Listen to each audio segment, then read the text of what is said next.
Lochani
Bhagavad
रे हरि नामे आयुष्य सरलिया कोण पासांगाती आयुष्य सरलिया कोण पासांगाती थोडे हो भजे दिया दंड थोडे हो भजे दिया दंड गोपाय तो सोपाना माता गजर गोपाय तो सोपाना माता गजर न करे विचार पुढे काय न करे विचार पुढे काय आयुष्य सरलिया कोण पासांगाती आयुष्य सरलिया कोण या सांगाती पुढे हो भजे यमदंड पुढे हो भजे यमदंड भजनार्दनी कुमारे आंधळा भजनार्दनी कुमारे आंधळा देखतो सिडोला सुख दुःख देखतो सिडोला सुख दुःख आयुष्य सरलिया कोण पासांगाती आयुष्य सरलिया कोण पासांगाती पुढे हो भजे यमदंड पुढे हो भजे यमदंड विठोबाय तुम्हाई विठोबाय तुम्हाई विठोबाय तुम्हाई विठोबाय तुम्हाई विठोबाय तुम्हाई विठोबाय तुम्हाई विठोबाय तुम्हाई विठोबाय तुम्हाई विठोबाय तुम्हाई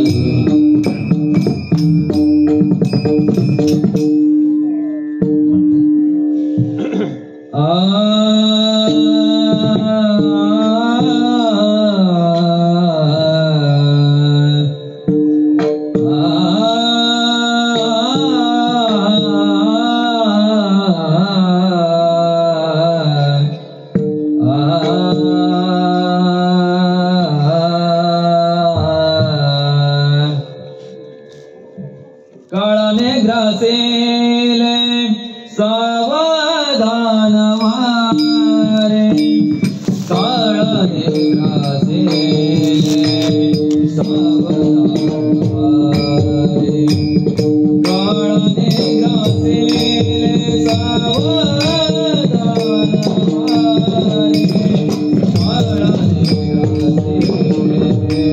ग्रासेले सावधान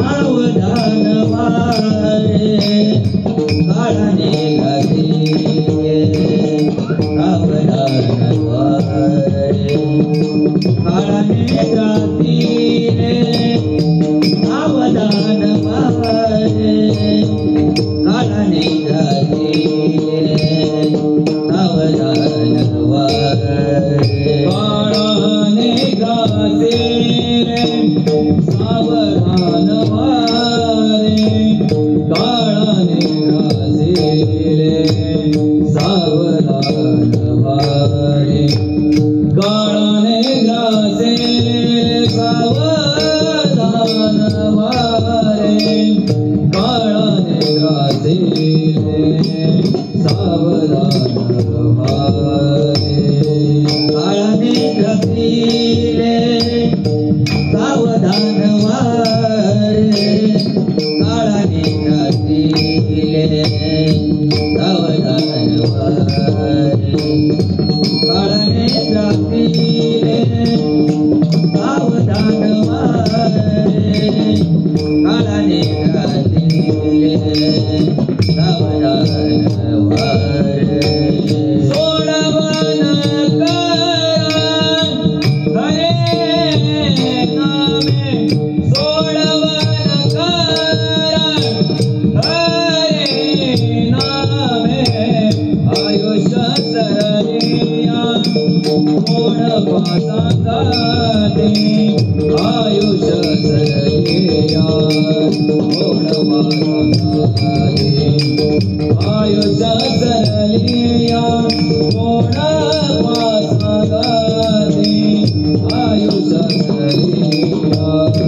Hare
त्यांच्या कृपा जाणे कथेचा विस्तार बाबाजी सद्गुरुदास तुका ब्रह्मानंद परमसुखदं केवलं ज्ञानमूर्ती द्वंद्वातीतं गणसदृशं तत्त्वमस्यादिलक्षणम् एकं नित्यं विमलमिचलं सर्वाधिसाक्षिभूतं भावातीतं त्रिगुणरहितं सद्गुरुं नमामि।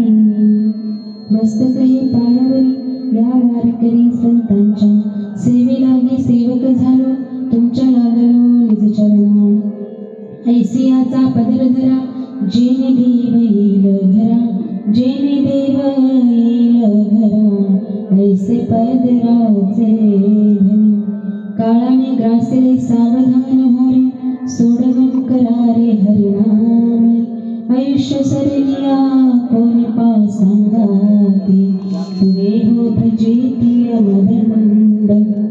प्रस्तुत प्राप्त स्थळी प्राप्त प्रसंगी संगीत प्रवचन रूपी सेवेसाठी घेतलेला अभंग लोकप्रबोधनासाठी कायमच झटणारे ज्यांनी समाजामध्ये लोकप्रबोधनाबरोबरच भक्ती मार्गाचाही प्रचार आणि प्रसार केला संस्कृत भाषेचे गाढे अभ्यासक अशी ज्यांची ओळख संत कवी पंत कवी आणि दंत कवी अशी देखील ज्यांची ओळख समाजातील कर्मकांड आणि कर्मठपणा दूर करून समाज सुधारण्यासाठी ज्यांनी साक्षात जगदंबेला दार उघड अशी साध घातली संत ज्ञानेश्वरांनी लिहिलेल्या ज्ञानेश्वरीची पहिली शुद्ध अस्सल आवृत्ती लोकांपुढे मांडण्याचं श्रेय ज्या संतांकडे जाते ते संत म्हणजेच शांती ब्रह्म आणि क्रांती ब्रह्म देखील शांतीचे सागर पैठण रहिवासी संत एकनाथ महाराज यांचा हा 4 चरणांचा अभंग असून या अभंगाद्वारे नाथरायांनी मानवाला सावधानतेचा इशारा दिलेला आहे।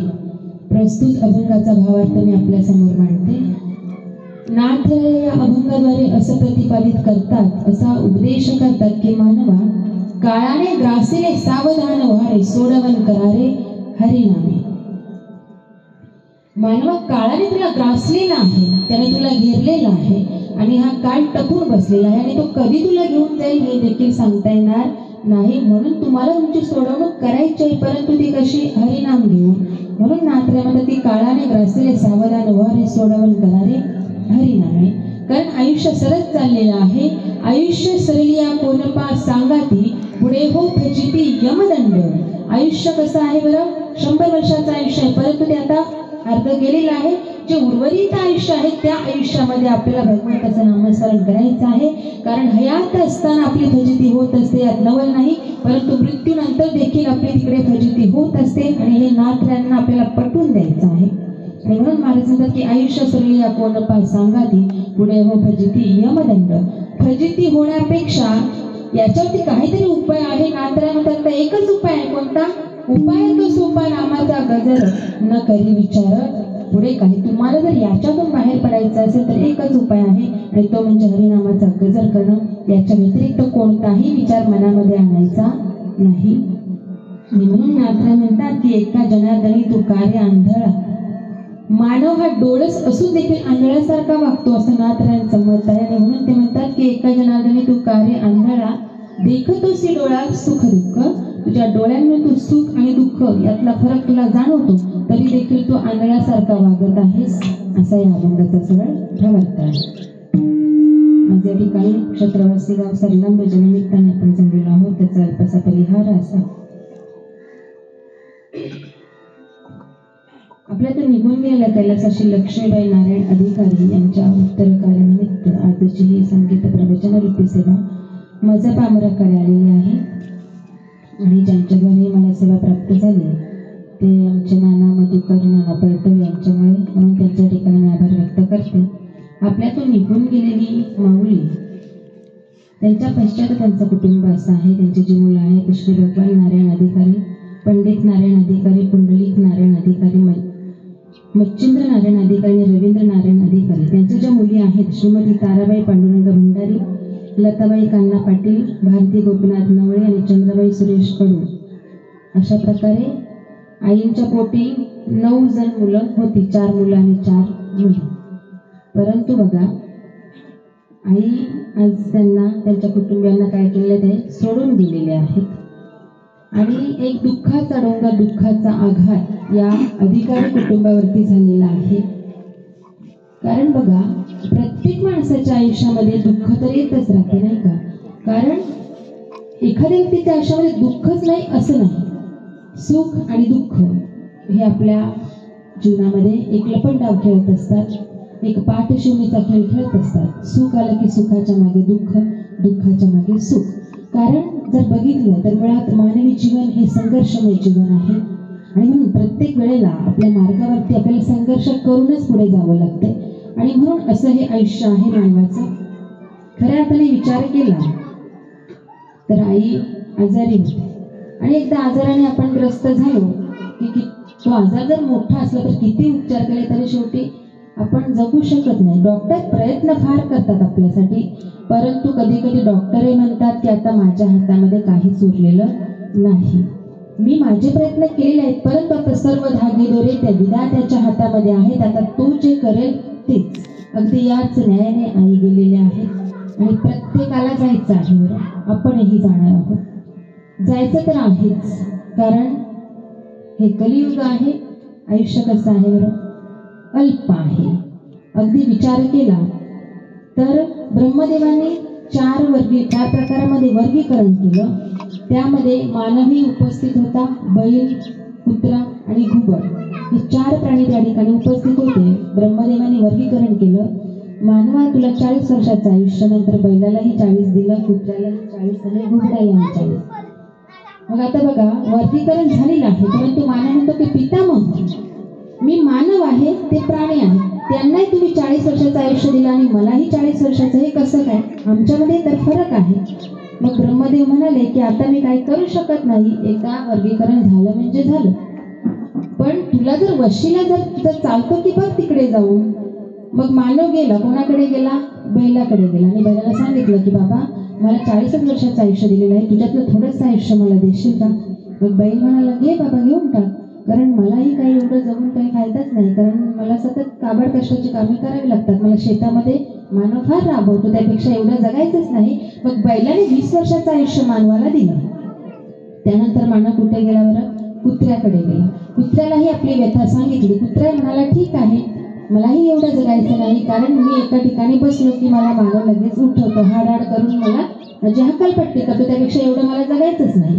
कुत्र्यानेही स्वतःमधले 20 वर्ष त्याला देऊन टाकले. त्यानंतर मानव घुबड बसला होता त्या ठिकाणी गेला आणि घुबडालाही आपली व्यथा सांगितली. घुबडही म्हणाले बाबा घेऊन टाक रे, एवढं जगायचं नाही मला, कारण मानव मला अपशकुनी मानतो, माझा चेहराच कोणी बघायला तयार नाही, त्यापेक्षा एवढं जगून काय करू, माझ्यातलेही 20 तुला घेऊन टाक. असं करून तिघांनी 20 दिले आणि मुळात मानवाला ब्रह्मदेवाने दिलेलं आयुष्य म्हणजे 40 वर्षाचं आणि यांनीही देऊन टाकलं. म्हणजे 20 + 60 किती झाले बरं? 40 + 60 किती झाले?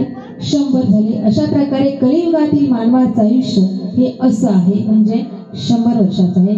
परंतु कृत, द्वापर, त्रेता या युगाच्या मानाने ते कमी आहे. आपण म्हणतो अल्प आयुष्य, परंतु त्यांच्या मानाने हे कमी आहे म्हणून ते अल्प आहे आणि आपल्या मानाने ते जास्त आहे. परंतु तुम्हाला सांगू का, 100 वर्ष आयुष्य जरी मानवाला प्रदान केलेलं असलं तरी आपण तेवढं आता जगत नाही. पूर्वी माणसं 105 वर्ष वयापर्यंत जगायचे, परंतु आता 70-80 पर्यंत गेले. जास्तीत जास्त की आपल्याला जावं लागते बघा, कारण वातावरणामध्ये भयंकर बदल, खाण्यापिण्यातले बदल, सगळीकडे कृत्रिमता आलेली, जो नैसर्गिकपणा होता तो बाद झालेला आहे. अशा प्रकारे मानवाचं आयुष्य हे अल्प आहे आणि त्या अल्पशा आयुष्यामध्ये मानवाला खूप काही करायचं आहे. अल्प आयुष्य मानवी देह, शतगणित अधरात काय, मध्ये बालत्व पीडा रोगक्षय, काय भजनासी उरलीत काहे गा, काय भजनासी उरलीत काहे गा, राम राम स्मरा, राम राम स्मरा,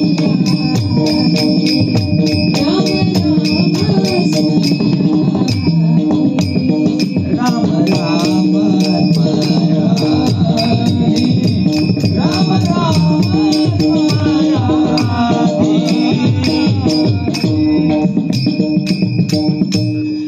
अल्प आयुष्य मानवी देह, शतगणित अधरात खाय.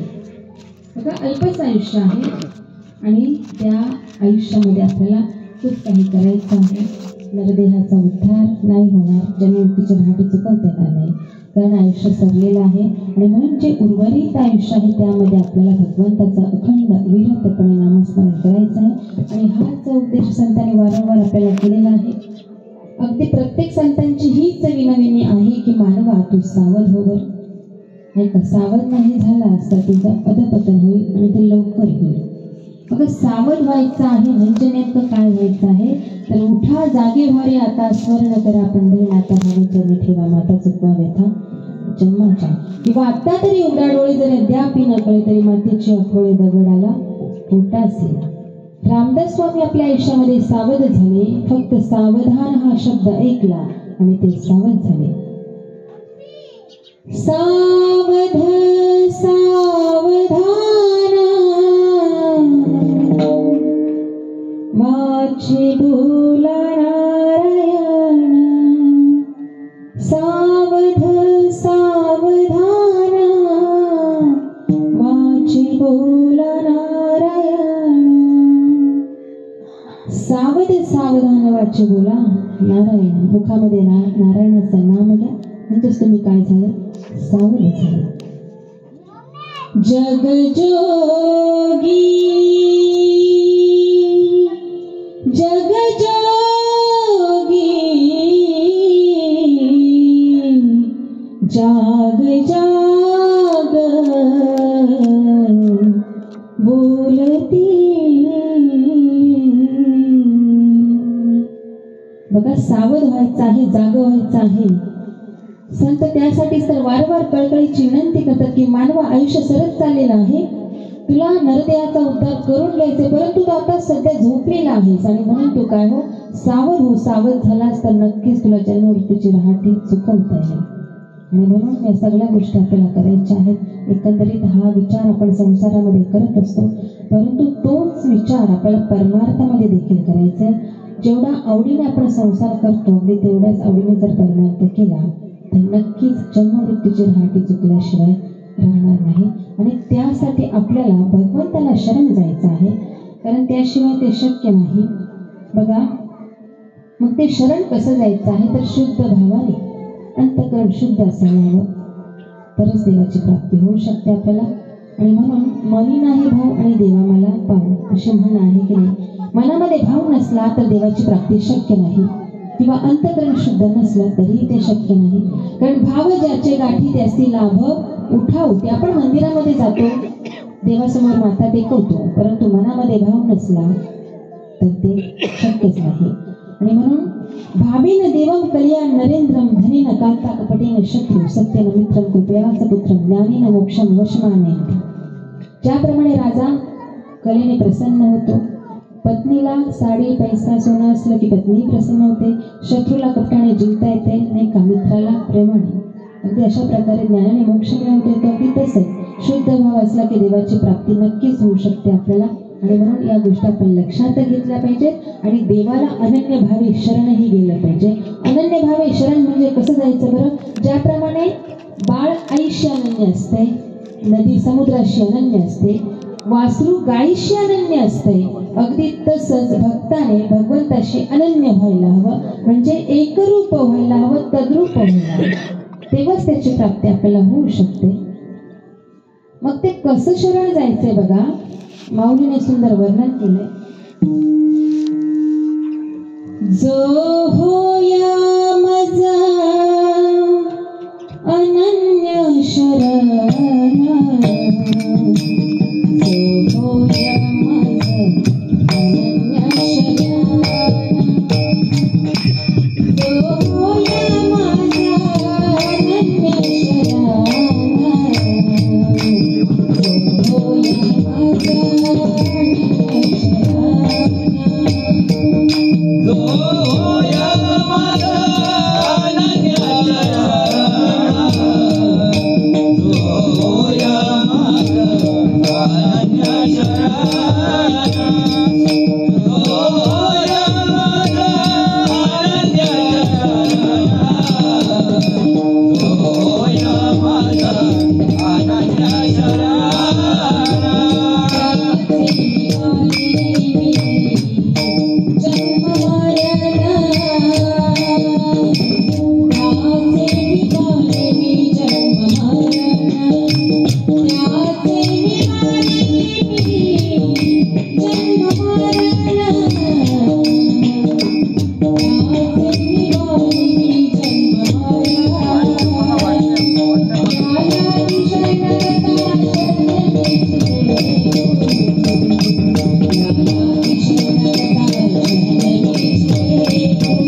माऊलीने सुंदर वर्णन केलंय की मानवा तू अशा प्रकारे मला शरण आलास तर नक्कीच तुझी जन्ममृत्यूची रहाटी चुकवल्याशिवाय राहणार नाही.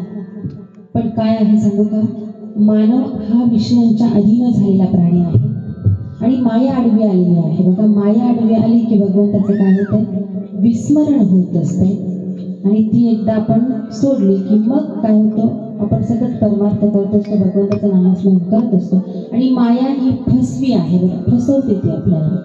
बघा, विषयाचे सुख येते वाटे गोड पुढे अवघड यमदंड मारिती तोडीती झोडीती निष्ठुर यमाचे किंकर बहुसाल. हयात असताना फजिती होते, अगदी तशीच फजिती मृत्यूनंतर होत असते आपली.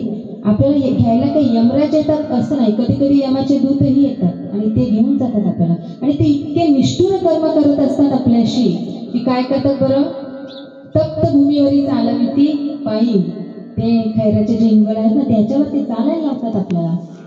तर आपल्याला लोहदंडाला कवटाळायला लावतात. कोण? हे यमराज, त्यांचे दूत. कारण आपण इकडे कर्म कसे केलेलं असते बरं, जसं कर्म तसं फळ, नाही का. आपण योग्य कर्म केलं तर चांगल्या फळाची प्राप्ती होईल आपल्याला, परंतु अयोग्य केलं तर मग तिकडे ते निष्ठुर कर्म करत असतात, आपल्याला मारतात, झडतात, तोडतात, सोडतच नाही, अशी अवस्था आपली ते करतात. परंतु तरी आपण सावध होत नाही. विषय विषयाचा परिपाडू गोड परमार्थ लागे कडू, कडू विषयी तो गोडू जाहलासे जीवासी. माऊलीने वर्णन केले की मानवा तू विषयांच्या अधीन झालेला प्राणी आहेस, त्यामुळे तो गोड परमार्थ तुला कसा वाटतो, कडू, आणि कडू विषय जो संसार तो गोड वाटतो, असं उलट झालेलं आहे आपलं. परंतु खऱ्या अर्थाने भगवंताचं नाम कसं आहे, अत्यंत गोड आहे. अगदी तसाच परमार्थ देखील गोड आहे. नाम गोड नाम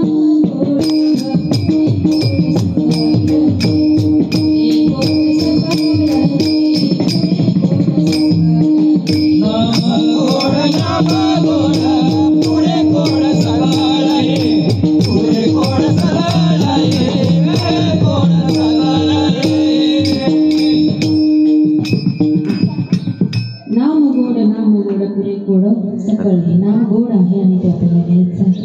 परंतु आपण आपली अवस्था अशी झाली आहे की एक संस्कृत सुभाषित आहे, कुरंग मातंग पतंग भृंग मिन्नाहत्याह पंचभिरेव पंच एक हा प्रमादी सकथन्नहम्यात्याह सेविति पंचभिरेव पंच. कुरंग मातंग पतंग भृंग मिन्नाहत्याह पंचभिरेव पंच एकहा प्रमादी सकथन्नहम्यात्याह सेविति पंचभिरेव पंच. हे जे 5 प्राणी आहेत प्रत्येकाने एक एक विषय सेवन केलेला आहे आणि ते गतप्राण झालेले आहेत. बघा, कुरंग म्हणजे हरिण. हरिण फार चपळ प्राणी आहे, सहजासहजी तो आपल्याला पकडता येत नाही. त्यासाठी पारधी काय करतो बरं, त्याच्यासाठी जाळ विणतो आणि पकडता येत नाही म्हणून तो बासरी वाजवतो, नाही का पारधी. आणि मग त्या बासरीतून जे स्वर निघतात त्याच्यामुळे ते हरिण काय होते, मंत्रमुग्ध होऊन जाते आणि मग त्याचाच फायदा घेऊन पारधी त्याच्यावरती काय करतो, जाळ टाकतो आणि मग शब्द या विषयाला म्हणून त्या ठिकाणी हरिण मरण पावलेला आहे. कुरंग मातंग, मातंग म्हणजे हत्ती. पूर्वी लोक हत्ती पकडायचे नाही का, हत्तीला पकडण्यासाठी एक जाळं रचायचे. बघा, हत्तीची जिवंत असताना 1 लाख रुपये किंमत आहे, परंतु मृत्यूनंतर हत्तीची किंमत 2 लाख म्हणजे दुप्पट होते. मग बघा, हत्तीला पकडायचं आहे, मग कसं, मग ते काय करायचे, खड्डा खोदायचे, त्याच्यामध्ये पाला पाचोळा टाकायचे आणि बरोबर त्याच्या समोर एक हत्ती हुबेहूब, हत्तीचं चामडं पांघरलेली, आतमध्ये खूप काही भरलेला पाला पाचोळा, हुबेहूब हत्ती उभी करायचे आणि त्या हत्तीला बघितलं की हत्ती उन्मत्त व्हायचा आणि धावत जायचा आणि लगेच त्या खड्ड्यात पडायचा आणि मग लगेच लोक हत्तीला पकडायचे. बघा, हत्ती स्पर्श या विषयाला बोलून मरण पावलेला आहे. कुरंग मातंग पतंग. पतंग म्हणजे जी लहान मुलं उडवतात तो पतंग नाही, तर फुलपाखरांच्या जातीतील एक कीटक. त्याचं दिव्यावरती फार प्रेम असतंय आणि म्हणून तो काय करतो, दिव्यावरती झेप घेतो आणि मग त्याला त्याचा परिणाम माहिती नाही. दिव्यावरती झेप घेतल्यानंतर तो त्या ठिकाणी काय होतो, गतप्राण होतो. म्हणजे रूप या विषयाला म्हणून पतंग मरण पावलेला आहे. कुरंग मातंग पतंग भृंग भृंगा सूर्यविकसने कमळ फुललं की भृंगा काय करतो बरं, आतमध्ये प्रवेश करतो आणि त्या कमळातील मकरंद सेवन करतो. परंतु तो इतका त्याच्यामध्ये मग्न झालेला असतो की संध्याकाळ झाल्यानंतर कमळ मिटतंय हे त्याच्या लक्षातच येत नाही. कमळ मिटल्यानंतर तो विचार करतो की आता कशाला उडून जाऊ मी, सकाळ झाल्यानंतर कमळ जेव्हा फुलेल तेव्हा बघेन मी. परंतु बघा तेवढ्यात तो हत्ती येतो तिकडनं आणि कमळाचं फूल खाऊन टाकतो. म्हणजे गंध या विषयाला भरून भृंगा मरण पावलेला आहे. त्यानंतर मीन म्हणजे मासा. पूर्वी लोक मासेमारी व्यवसाय करायचे. मग ते काय करायचे बरं, मासे पकडताना एक बांबूला दोरा बांधायचे, दोऱ्याला गळ आणि गळाला अर्धा गांडूळ आणि मग तो बांबू सोडायचा पाण्यामध्ये.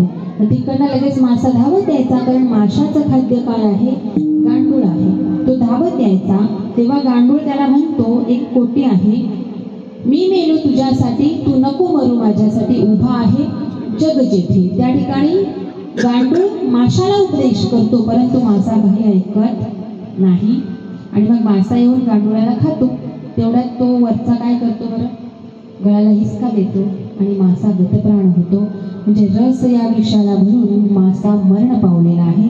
अशा प्रकारे या 5 जणांनी एक एक विषय सेवन केलेला आहे, तरी त्यांचं एवढं अधपतन झालेलं आहे. तर विचार करा, मानव पंचविषय सेवन करत असतो तर मानवाचं किती अधपतन होईल. तरीही डोळे उघडले नाही तरी आपण सावध होत नाही. एक पाहता सायिकाची दहनी, एक पाहता सायिकाची दहनी, एक पाहता सायिकाची दहनी,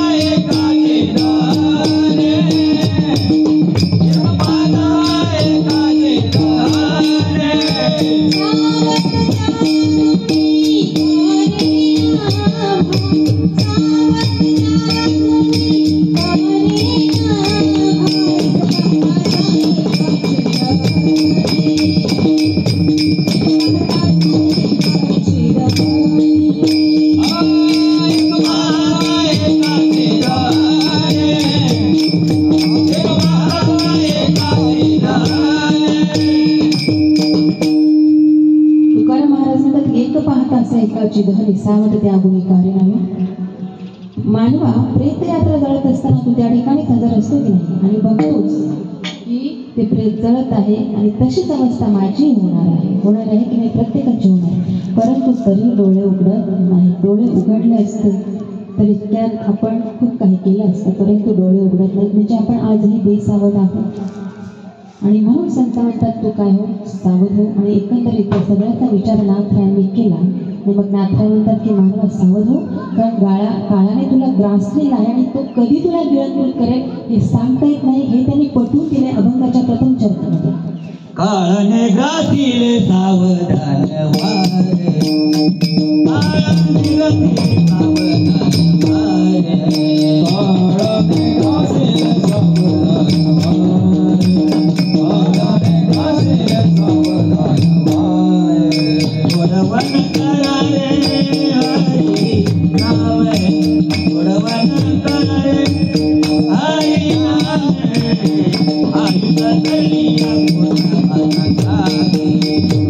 आयुष्य कलिया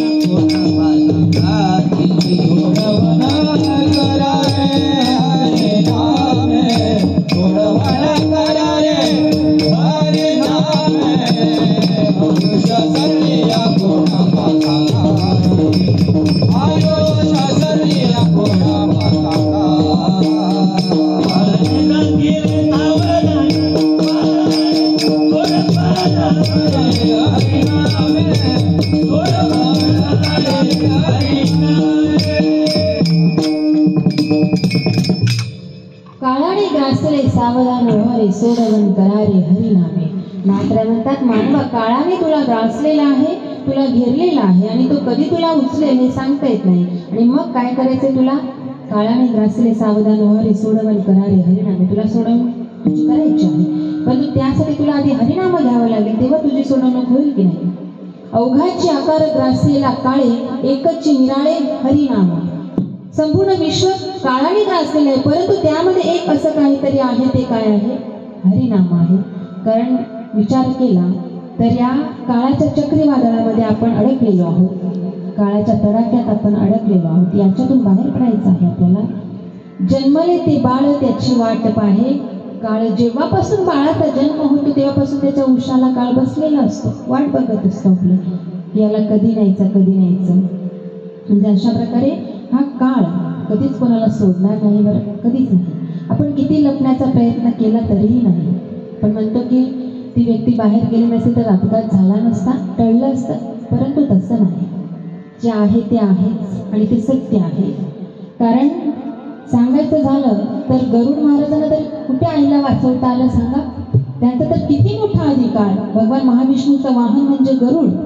सांगू शकत असते कोणाला, महाविष्णूला, की माझ्या आईला वाचवा, परंतु तो वशीला नाही चालत, कुठेच चालत नाही.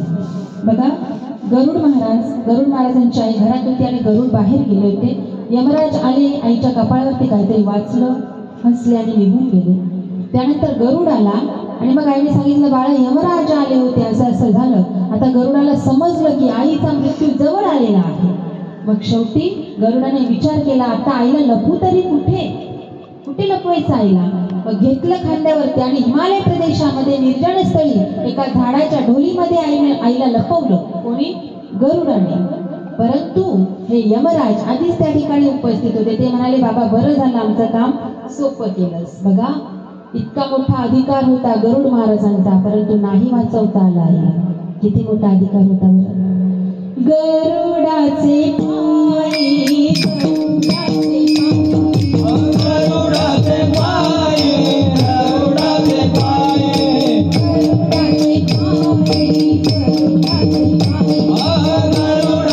पाय, गरुडाचे पाय.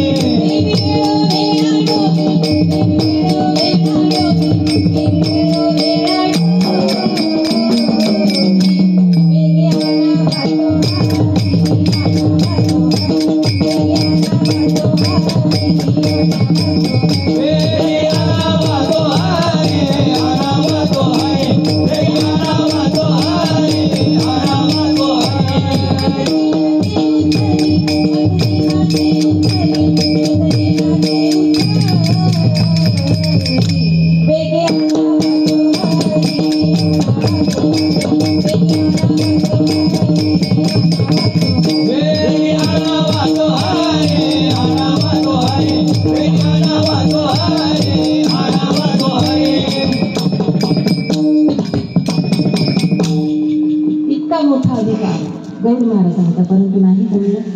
अगदी तसंच बघा, कोणाला नाही जमलं अजून? साक्षात जगन्माता सीता ज्याची सून, अखिल ब्रह्मांड नायक प्रभू श्रीराम ज्याचा पुत्र आणि स्वर्गातील इंद्र देव ज्याचा परममित्र, असा कोण? राजा दशरथ. किती मोठा वशिला होता, चालला का? नाही. मग आपला कसा चालणार बरं? आपलाही चालणार नाही, आपल्यालाही जावं लागणार आहे. आणि म्हणून महाराज म्हणतात की काळाने ग्रासले सावधान व्हारे, सोडवण करारे हरिनामे. हा जो काळ आहे कधीही घेऊन जाऊ शकतो आपल्याला. आणि मग तिथे सगळ्यांचे प्रयत्न फोल ठरतात, कोणाचंच काही चालत नाही. एक दृष्टांत असा आहे, एक व्यक्ती होती आणि ती आजाराने ग्रस्त झाली होती. ती डॉक्टरकडे गेली आणि डॉक्टरांना सांगितलं की बाबा असं असं आहे. डॉक्टर म्हणाले की तुमचा आजार भयंकर आहे, तुम्ही जास्त दिवस जगू शकणार नाही, परंतु तुम्ही आता ॲडमिट व्हा, मी तुम्हाला ॲडमिट करतो. मग त्याला ॲडमिट केल्यानंतर तो म्हणाला की त्याने विचार केला की आता माझी पत्नी पण गेलेली आहे, मुलबाळ पण नाही, मग आता माझी 50 लाखाची प्रॉपर्टी काय करायची? जर कोणाला दिली नाही तर सरकारी खात्यात जमा होईल. मग त्यापेक्षा तसं नको. पुतण्याला बोलावून घेतलं आणि पुतण्याला सांगितलं की बाबा 50 लाखाची प्रॉपर्टी तुझ्या नावावरती मी करतो. पुतण्याला फार आनंद झाला आणि मग तो म्हणाला की ठीक आहे. मग आता त्याची तयारी चालू झाली. कसली? वकिलाची.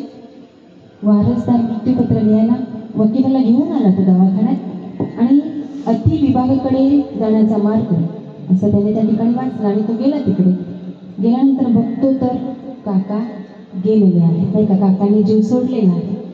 मग त्याने विचार केला आता काय करायचं. वारसपती तर तयार झालेला नाही, वकीलही आलेला आहे. मग शेवटी डॉक्टरकडे गेला तो आणि डॉक्टर म्हणाले की बाबा आता तुझे काका गेले. मग हा म्हणतो की डॉक्टर सही घेण्यापुरतं असं काही इंजेक्शन आहे का की एक इंजेक्शन दिल्यानंतर काका मला सही देते. बघा डॉक्टर म्हणाला अरे बाबा असं इंजेक्शन तयारच झालं नाही अजून, मेलेला माणूस कधी उठवता येईल का आपल्याला. उठले ते कोण, नाथराया नाही का. सांगितलं मी मागे की ते संतांनीच करावं. नाथराय 2-2 वेळा उठले बरं. प्रेत यात्रा जात असताना पुन्हा पुन्हा उठले आणि मग शेवटी जलसमाधी घेतली. म्हणजे बघा मग डॉक्टर म्हणतो, हा म्हणतो की मी पाहिजे तर माझ्यातले 25 लाख तुम्हाला देतो, परंतु इंजेक्शन मारा आणि काकाला उठवा, फक्त सही पुरता. परंतु डॉक्टर म्हणतो की आता संपूर्ण शहर जरी माझ्या नावावरती केलंस तरी ते माझ्या हातात नाही. एकदा प्राण गेला की गेलाच. मी फक्त प्रयत्न करू शकतो, मी निमित्ताचा धनी आहे, मी फक्त निमित्त आहे. आता सगळं त्याच्या हातामध्ये, त्याने उचललं ना मग तो गेला. म्हणजे आता लक्षात घ्या याच्यावरून तो काळ आहे ना तो असाच घेऊन जातो आपल्याला. कोणाचेही प्रयत्न त्या ठिकाणी चालत आणि डॉक्टरांचे देखील नाही. तो भगवान परमात्मा जो विधाता आहे त्याने एकदा ठरवलं याला उचलायचं तर तो उचलणार. म्हणून सावध व्हायचं. आयुष्य जात आहे पहा, काळ जपत असे महा, स्वहिताचा घोर वहा ध्यानी रहा श्रीहरीच्या. बघा आयुष्य असं जात आहे आणि म्हणून नाथरायांना त्याची जाणीव झाली आणि म्हणून त्यांनी मानवाला उपदेश केला की मानवा तुझं आयुष्य आता सरत आहे आणि तुझी भजनी देखील होत आहे. अभंगाचं द्वितीय चरण. आयुष्य सरले कोण पासांगते, आयुष्य सरले कोण पासांगते, आयुष्य सरले कोण पासांगते, आयुष्य सरले कोण पासांगते, पुढे व भरे या मरंड, पुढे व भरे या मरंड, आयुष्य सरले कोण पासांगते, आयुष्य सरले कोण पासांगते, पुढे व भरे या मरंड, पुढे व भरे या मरंड, आयुष्य सरले कोण पासांगते, आयुष्य सरले कोण पासांगते. आयुष्य सरलिया कोण पासांगती, पुढे हो भजती यमदंड. नाथराय म्हणतात आयुष्य सरत चालेल आता तुला सांगते कोणी नाही. कारण अंत समयाला शेवटच्या क्षणाला की आपल्या बरोबर आपले नातेवाईक येतात का, नाही येत ना. ते अर्धवट असतात. धनाने भूमी पश्वश्च गोष्टी भार्या गृहद्वारे जन स्मशाने देहचिता या परलोक मार्गे कर्मानुभोगचिते जीव एक हा. धन जे आपण कमवतो ते मातीमोल होते. पत्नी कुठपर्यंत असते, पत्नी दरवाजापर्यंत असते, जन्म लोक स्मशानापर्यंत. आणि मग उरते काय आपलं कर्म आणि स्वभाव. मग शेवटी जाताना तर एकट्यालाच जावं लागतं आपल्याला. ते कुठपर्यंत येतात आपल्या बरोबर, नाही येत. बघा कन्यापुत्र बाळ्या अगदी सुखाचे सांगाती, दुःख होता पळती आपोआप. हा जगाचा नियम आहे, रहाटी आहे. सगळं इथेच सगळं काही मातीमोल होणार आहे. आणि म्हणून महाराज म्हणतात की आयुष्य सरलिया कोण पासांगती, पुढे हो भजती यमदंड. एकदा तो यमराज आला की आपल्याला घेऊन जाणार. द्वापार युगातील कथा आहे. जेव्हा भगवान श्रीकृष्ण आणि अर्जुन यांच्यामध्ये संवाद चालू होता, चर्चा करत होते, तेवढ्यात एक स्त्री आली, रडत आली. तिच्या हातावरती 5 दिवसांचं बाळ होतं. मग ती म्हणाली देवा वाचवा हो याला वाचवा. भगवंत म्हणाले काय झालं, अहो याला वाचवा, कारण यमराजांनी आजपर्यंत माझी 8 मुलं मारली आणि ती देखील 5वीच्या दिवशी. आज याची 5वी आहे. आजही यमराज येईल आणि याला घेऊन जाईल, त्यापेक्षा तुम्ही चला याला वाचवा. आता भगवंत निघणारच होते, तेवढ्यात अर्जुन उठला आणि अर्जुन म्हणतो भगवंत तुम्ही नका जाऊ, मी जातो. मग अर्जुन गेला त्या बाईच्या घरी, धनुष्यबाण सज्ज करून उभा राहिला आणि म्हणतो की बघतो आता कसा यमराज येतो.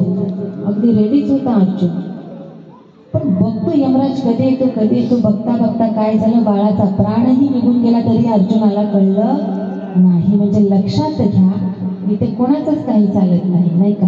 आले देवाजीच्या मना तिथे कोणाचे चालणार, कोणाचंच नाही चालणार, एक भगवंताशिवाय. तोच तारणारा आणि तोच मारणारा.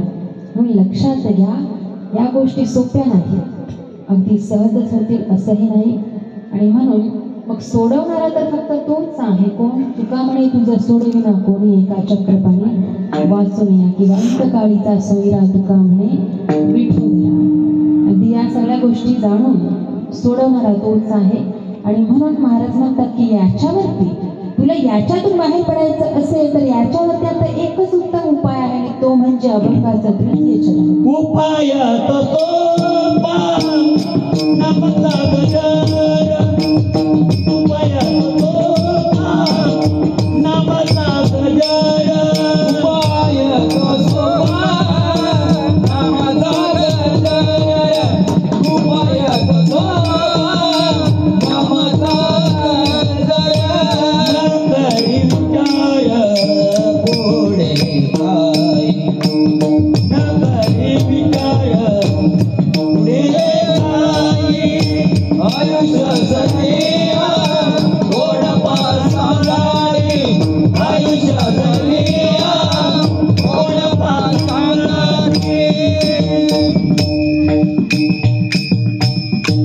उपाय तो सोपा नामचा गजर न करी विचार पुढे काही नात्र्यांतर याच्यावरती एकच उपाय आहे. कोणता? दिनरजनी हा चिरंदा गोविंदाचे पोवाडे. आता रात्रंदिवस मानवा गोविंदाचेच पोवाडे गायला सुरुवात कर. हाच उपाय तुझ्याकडे उरलेला. दिनरजनी हा चिरंदा गोविंदाचे पोवाडे, गोविंदाचे पोवाडे, दिनरजनी हा चिरंदा गोविंदाचे पोवाडे, गोविंदाचे पोवाडे, गोविंदाचे पोवाडे. आता दिनरजनी हा चिरंदा तोच धंदा आहे आपल्याला. आता काय करायचं बरं? देवाचंच नामस्मरण रात्रंदिवस जे भक्त प्रल्हादाने केलं नाही का, संतांनी केलं, अगदी सगळ्यांनीच केलं, ते आपल्याला करायचं आहे. आणि म्हणून बघा, नामामधलं सामर्थ्य जाणलं की मग आपल्याला समजतं नाम घ्यायचं आहे आपल्याला. कलियुगामध्ये नामाला प्राधान्य आहे. नामपाठी गणिका गेली मोक्षपदा, नामपाठी प्रल्हादा सुख झाले. नाम घेऊन एका गणिकेचा देखील उद्धार झालेला आहे. इतकं नाम श्रेष्ठ आहे. नाम सार नाम सार नाम सार गीत, नाम सार गीत, नाम सार गीत,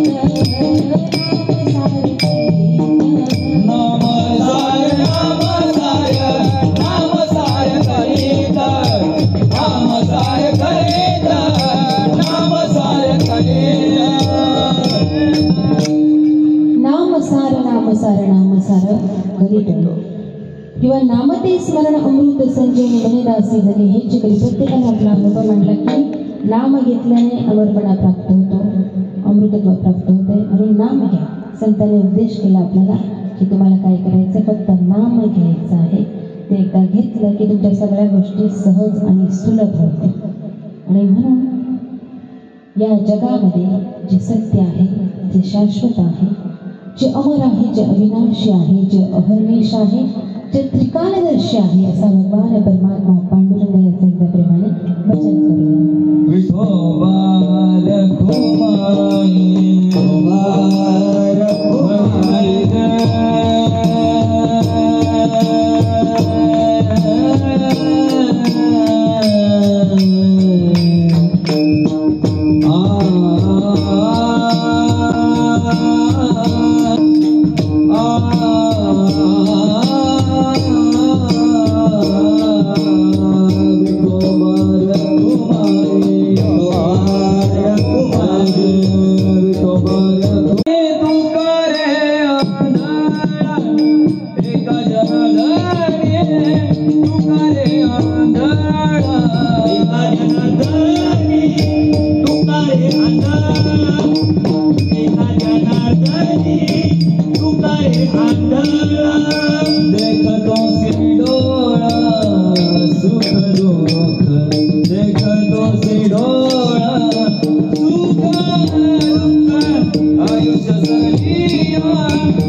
एकता डोळा दुःख दोन आयुष्यातली कोण पाहता आयुष्यातली कोण पाहता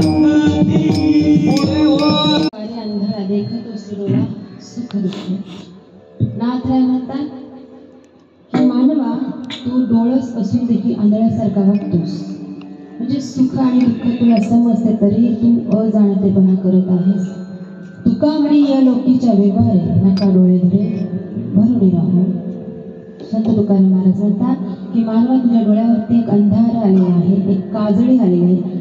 ती जेव्हा तू बाजूला सारशील तेव्हा तुला स्पष्ट असं काहीतरी दिसेल आणि जे दिसेल तो कोण असेल बरं? भगवान परमात्मा असेल. ज्ञानेश्वर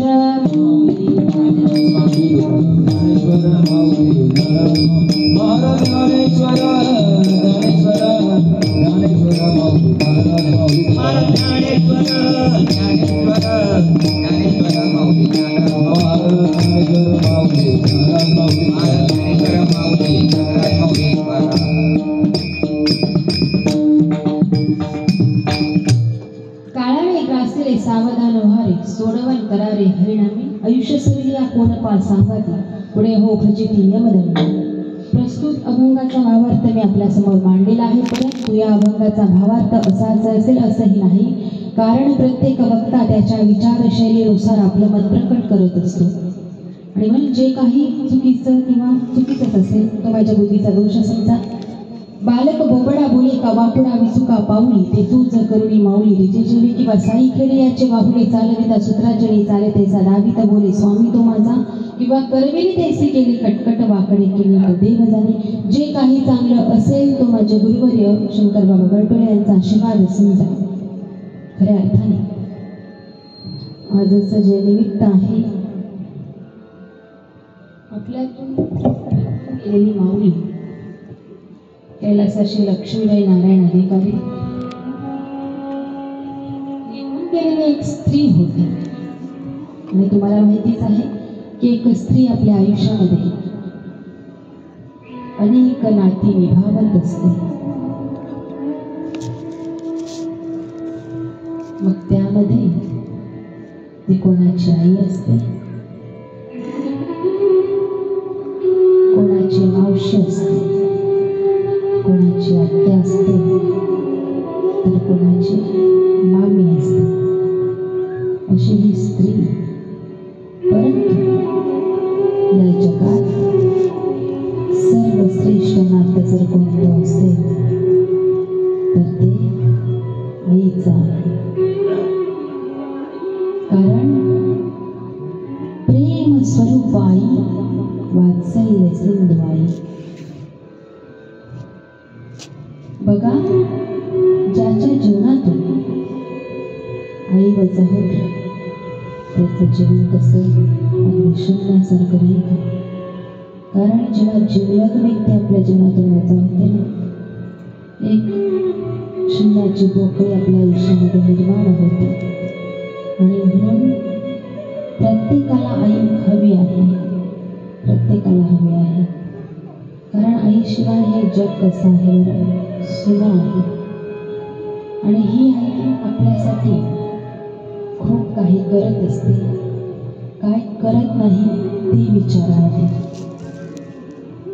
बघा, आईसारखी माया आपल्या आयुष्यामध्ये आपल्यावरती कोणीच करू शकत नाही. एक निस्वार्थ प्रेम करणारी जर कोण असेल तर ती फक्त आणि फक्त आईच आहे.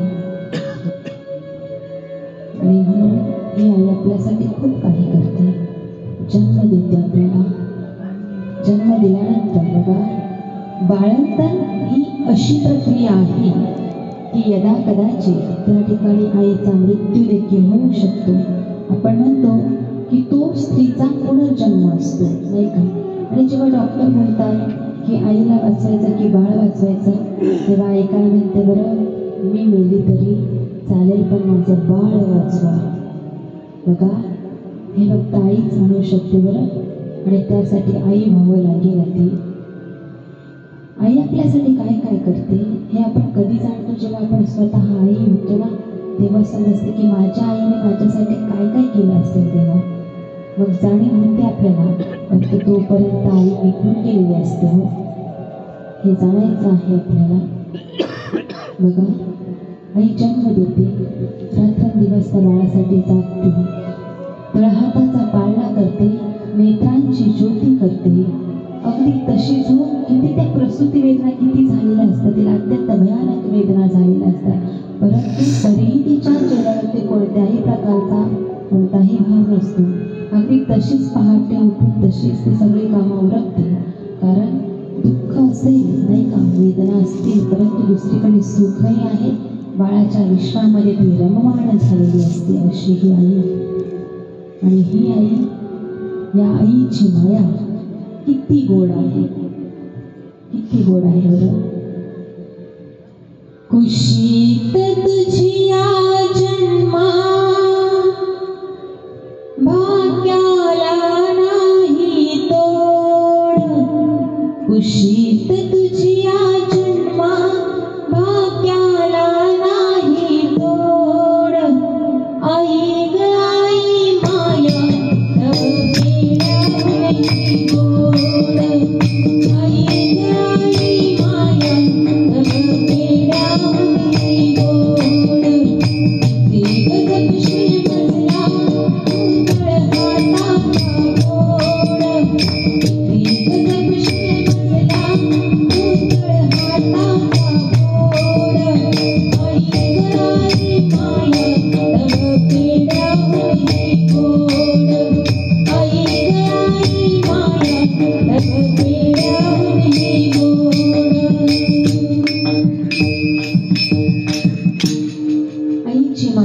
पेढ्यापेक्षाही गोड आहे. कारण पेढा सर्वात गोड पदार्थ आहे. मिठाईतला जो प्रकार आहे त्यामध्ये पेढा सर्वात गोड आणि त्याच्यापेक्षाही गोड आईची माया आहे. बघा, ही आई जेव्हा पाहुणी गेलेली असते, अगदी 2 दिवसाची पाहुणी जाते आई, तेव्हा आपल्याला आपलं घर कसं वाटतं बरं सांगा. अगदी सुना सुना वाटते ना. आई 2 दिवसासाठीच जाते, परंतु घर रिकामं वाटतं. आणि 2 दिवसांची आई जेव्हा परत येते तेव्हा घर पुन्हा गजबजते. परंतु हीच आई जेव्हा कायमची निघून जाते तेव्हा ती अवस्था कशी असते बरं. बघा, आईचा कॉल कधीही कट करू नका, महिला वर्ग. आपण सासरे असताना आई आपल्याला वारंवार फोन करते, आपण वैतागून आईचा कॉल कट करतो, परंतु कॉल कधीच कट करू नका. कारण ती एकदा गेली ना की तिचा कॉल पुन्हा पुन्हा आपल्याला येणार नाही. तिला काळजी असते आपली, म्हणून ती वारंवार आपल्याला कॉल करत असते. मग ती जर देवाघरी निघून गेली तर कॉल करता येईल का तिला सांगा मला. आपला संवाद तिच्याशी साधता येईल का नाही ना. मग ती हयात असताना जर आपल्याला कॉल करते तर कॉल का कट करता तुम्ही. असं करू नका हो. ती गेली की मग तुम्हाला आईची उणीव असेल. त्यापेक्षा हयात असताना तिच्यासाठी जे काही करता येईल ते करा. एका कवीने तर सुंदर म्हटलंय बघा, आई एक नाव असते, घरातल्या घरात गजबजलेलं गाव असते. आई लेकराची माय असते, आई वासराची गाय असते, आई लंगड्याचा पाय असते, आई दुधावरची साय असते, आई असते एक जन्माची शिदोरी जी सरतही नाही आणि उडतही नाही. आणि म्हणून या आईला जाणायला शिका. प्रेम तुझे आहे आई या जगाहुनी भारी, प्रेम तुझे आहे आई या जगाहुनी भारी. म्हणूनच स्वामी तिनी जगाचा आई विना भिकारी, आई विना भिकारी. तुमच्याकडे किती पैसा असू द्या, गडगंज संपत्ती, बंगला, गाडी, सगळं काही असू द्या, पण तुमच्याकडे जर आईच नसली तर तुम्ही कसे आहात. कवी यशवंत यांनी वर्णन केलंय, आई म्हणून कोणी, आई म्हणून कोणी, आईस हाक मारी, स्वामी तिनी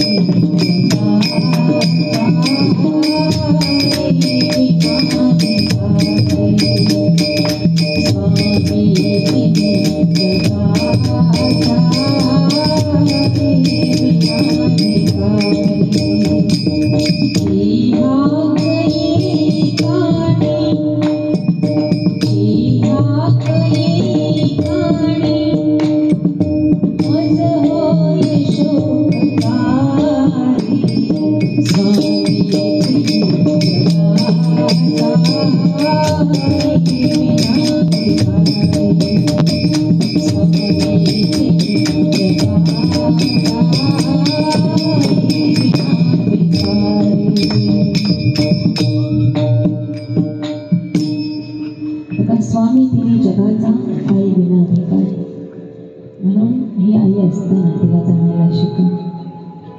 कारण बघा, या जगामध्ये एक निस्वार्थ प्रेम करणारी तर आईच असते. लक्षात घ्या, प्रत्येक कलाकार आपल्या कलेला स्वतःचंच नाव देत असतो, नाही का? एखादा मूर्तिकार असला तर तो खाली स्वतःचंच नाव देईल, दुसऱ्याचं नाव कशाला देईल? एखादा आर्टिस्ट असला, कोणताही कलाकार असू द्या, खाली स्वतःचंच नाव देईल. परंतु या जगामध्ये सर्वश्रेष्ठ कलाकार आई आहे. कारण ती बाळाला जन्म स्वतः देते, परंतु नाव कोणाचं देते बरं? वडिलांचं देते. म्हणून सर्वश्रेष्ठ कलाकार म्हणून आई गणली गेलेली आहे, असं कोणीच करू शकत नाही. आणि या आईने आपल्यावरती अनंत उपकार केलेले आहेत. रक्तदान केले, प्राणदान, अस्थिदान आणि लज्जादान. बघा, आई स्वतःचे श्वास बाळाला देते, गर्भामध्ये वाढवते ना आपल्याला. मला सांगा, 9 किलोचं दगड पोटाला घेऊन फिरलो, पोटाला बांधून फिरलं तर किती जड वाटेल आपल्याला. परंतु आईला ते बाळ गर्भात असताना कधीच जड वाटले नाही. हे फक्त आईच करू शकते. परंतु आपण तिच्यासाठी काय केलं सांगा ना. तिच्या ऋणातून उतराई व्हायचं असेल तर तिच्या पश्चात असे कार्यक्रम घडून आणणं गरजेचं आहे. कारण मृत्यूपश्चात तिला वाटेल तर की चला माझ्या नंतर तरी मुलांनी काहीतरी सोहळा केलेला आहे माझा, नाही का? उलट या कुटुंबियांचं मला कौतुक करावं असं वाटतंय. कारण रात्री आपल्या गुरुबाबांची कीर्तन सेवा या ठिकाणी झाली आणि आता हे संगीत प्रवचन, असं काहीतरी व्यक्तीच्या मृत्यूपश्चात आपण केलं पाहिजे. आणि तिच्या ऋणातून खरंच उतरायचं असेल तर वर्ष श्राद्ध करणं तेवढंच महत्त्वाचं आहे. पण आपण हे सगळं विसरतो. म्हणून बघा, ही जी आई आहे ना, तिने म्हणजे आजपर्यंत बघा, रक्त कोणाचं कोणाला मॅच होते, ब्लड ग्रुप मॅच झाला तरच आपण रक्तदान करू शकतो. परंतु आईचं रक्त बाळाला चालतं आणि बाळाचं रक्त आईला, हे विज्ञानाला न उलगडणारं कोडं आहे. आणि श्वासही दिले आपल्याला, अस्थिदानही केलं. बघा, अस्थिदान कसं केलं तर आईच्या दुधामध्ये जे कॅल्शियम आहे ते कशातच नाही. कारण मातीमध्ये एखादी वस्तू पडली तर काही वर्षांनी त्याला गंज लागतो, नाही का? माती होते. लोखंडाचंही तसंच आहे. गंज लागला की लोखंडाची माती होते. परंतु आज तागायत मानवाची हाडांना हाडांची कधीच माती झाली नाही. हे कशातलं सामर्थ्य आहे? आईच्या दुधातलं सामर्थ्य आहे. कारण आईचं दूध म्हणजे अमृत, अमृताची उपमा दिलेली आहे. आणि म्हणून अशी ही आई जेव्हा निघून जाते ना, तेव्हा प्रत्येक वस्तू ती दिसू लागते आपल्याला. कोपऱ्या कोपऱ्यात तिचा भास होतो आपल्याला, प्रत्येक ठिकाणी ती जाणवते आपल्याला.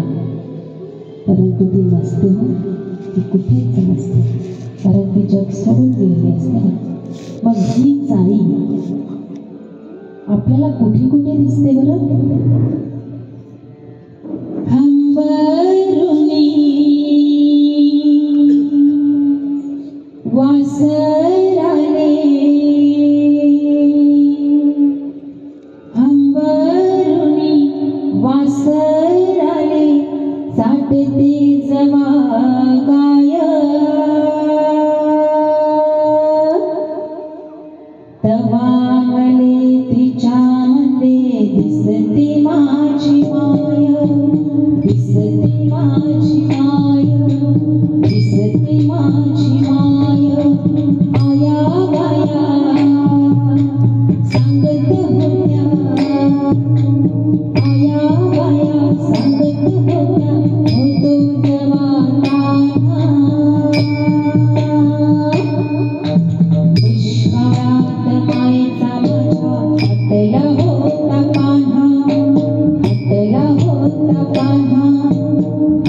होता पान्हा पिठामध्ये पाणी टाकून मध्ये पाजत जाय तवामध्ये पिठामध्ये दिसते माझी माय दिसते माझी माय दिसते माझी माय.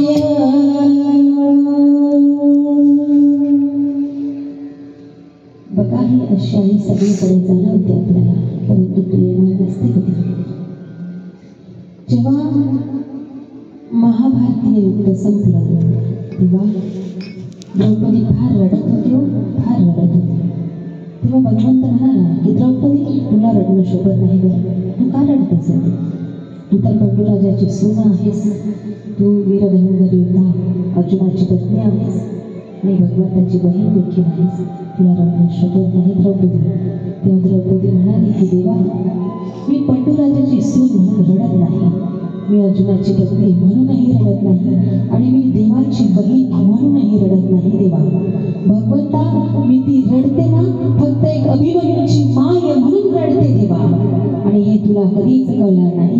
त्यासाठी तुला दुसऱ्या जन्मामध्ये आई व्हावं लागेल, तेव्हा तुला कळेल की माय ही काय असते. बघा मग आज या लेकरांना सोडून देखील त्यांची आई गेलेली आहे की नाही. मग ही आई जेव्हा लहान बाळाला त्याची माय सोडून जाते ना, तेव्हा त्या बाळाची काय अवस्था होत असेल बरं. म्हणून लक्षात घ्या ही जी आई आहे ना ती एकदा गेली ना की पुन्हा कधीच परत येत नाही. म्हणून हयात असताना तिच्याशी चांगलं वागण्याचा प्रयत्न करा, तिच्यावरती प्रेम करा, तिची सेवा करा, तिचे सोहळे पुरवा. नाहीतर मग गेली की मग पश्चाताप होतो आपल्याला आणि मग आपण म्हणतो आई तू का गेलीस मला सोडून, आई तू का गेलीस सोडून, आई सांग ना मी तुझ्याशी वाईट वागलो का गं. ये नाही मी तुझ्याशी आता कधीच वाईट वागणार नाही, तू मला अशी सोडून जाऊ नकोस आई, कारण मला तुझी आठवण येते. आई ये ना, आई आई ये ग. चुकल तुझं बाळ आई,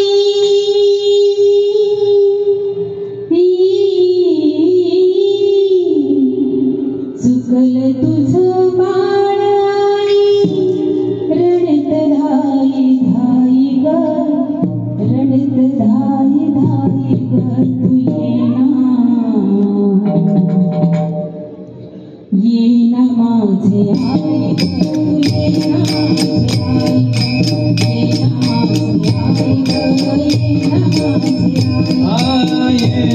माझे आई ग, ये ना माझे आई. ये नमाज़ आई ग, ये नमाज़ आई ग, ये नमाज़ आई ग, ये नमाज़ आई ग.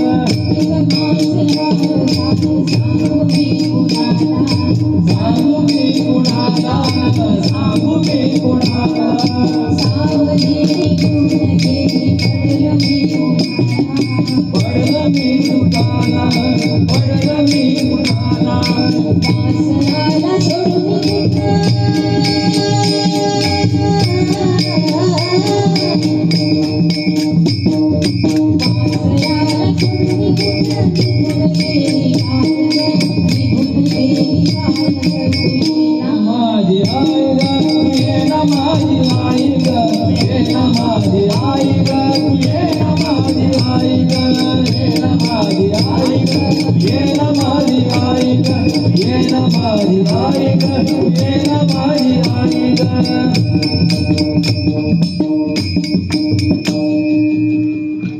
बघा आईला अशी हात मारली ना तरी ती नाही येणार, म्हणून जा आईचा स्वीकारा.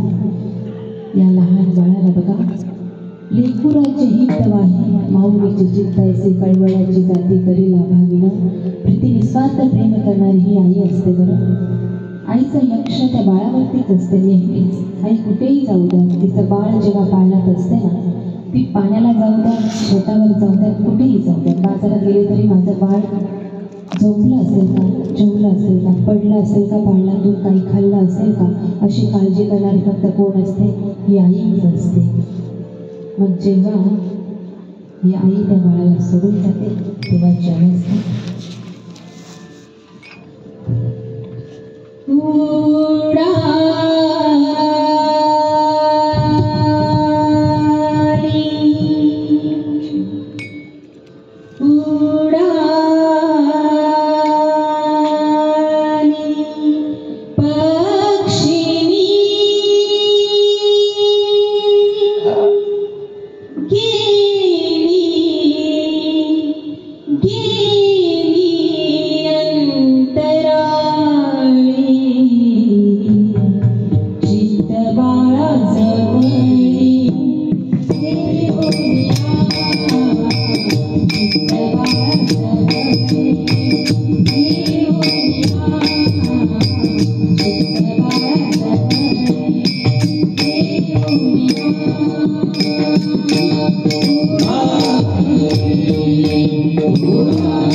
वेळ झालेली आहे.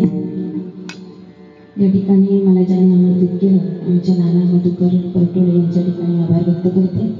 त्याचबरोबर अधिकारी कुटुंबियांचे देखील या ठिकाणी करुणा व्यक्त करते. आणि त्याचबरोबर अगदी उत्कृष्ट अशी पद्मश्री सात महाराजांची लाभली ते आपले सर्वांचे लाडके उत्कृष्ट मृदंगमणी आकाश महाराजवे यांचे आभार. गायनाची सात महाराजांची लाभली ते आपले भाऊ दादा मिये आणि चेतन महाराजवे यांचे आभार. श्रोतावर्ग महिला वर्ग पुरुष वर्ग संस्थेमध्ये दादा तुमचे आभार. आणि गुरुवारी गोपशांतराव परटोळे हे देखील या ठिकाणी उपस्थित आहेत त्यांचे आभार. आणि सेवेला पूर्णविराम देण्यासाठी जगा काळखाय आम्ही माथा दिला पाय ज्यांच्या नामामध्ये अफाट सामर्थ्य आहे आणि ज्यांच्या नामाचं जर आपण या ठिकाणी स्मरण केलं तर आपल्याला निघून गेलेल्या व्यक्तीच्या आत्म्याला शांती मिळेल असे संत तुकाराम महाराज यांचे एका प्रेमाने भजन करूया.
तुकाराम